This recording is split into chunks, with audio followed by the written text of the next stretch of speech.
So this is a hay barn that I built for a customer, aka my daddy. And if you've been watching the channel religiously, you probably wondered whatever happened to this, because I don't know that I ever really wrapped up the series that I started on it.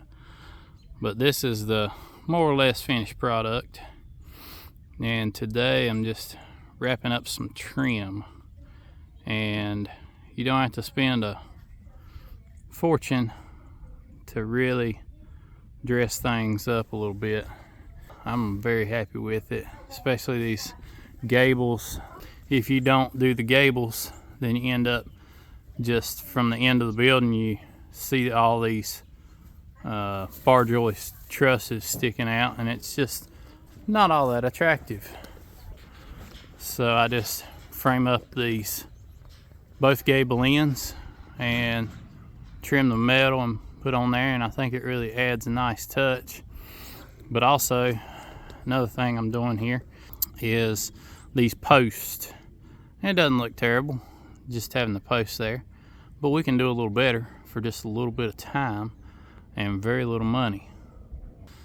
So this building came with this trim that goes on the fascia, which, if you're not familiar with that term, that's the 2x6 that runs all the way around the outside of the roof. So it's just a piece of galvalume that's formed to fit a 2x6, and I don't know why, but this particular company that sells these kits always sends way too much of that, and it fits a 6x6 post perfectly. So I'm gonna put some metal up and down that post, and then it also came with the trim that's supposed to go and wrap around the corner of the metal on the gable ends. So this is that metal I was talking about. This is the wrapper for the 2x6. It's got a hemmed edge on one side, and so it's not sharp on that one side. And then this is the roof trim I was talking about.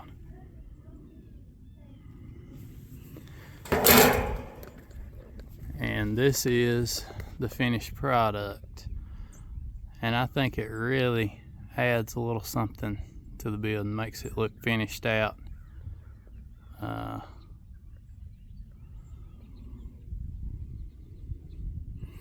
Just a little something extra. And you can see how I used the two pieces. This is the wrapper piece, and then it does look a little funny where this kind of sticks out, but it doesn't hurt a thing. It just kind of dresses it up a little bit, I think. Here's that piece that's made to wrap the edge of the roof,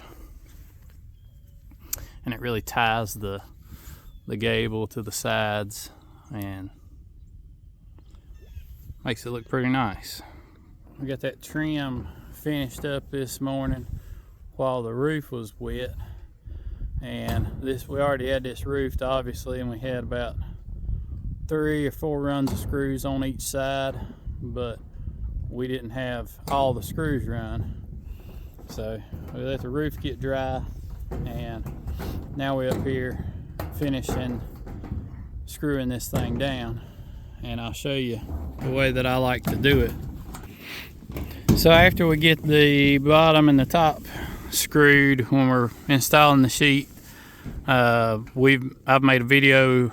I'm not exactly sure where it's at. If I can find it, I'll tag it in here. But I made a video about putting the roof on, getting the steel on straight before. But you see these nice straight screw lines. The one way to achieve that, it works pretty good, especially when you got a couple little helpers, is get the ends screwed down where you know where all your purlins is at, and then you can attach a string line from one end of the roof to the other, and it makes it a whole lot nicer to run these screws when they're center punched. So You can stack the sheet and drill all the sheets, or punch 3 or 4 sheets at a time if you're brave enough.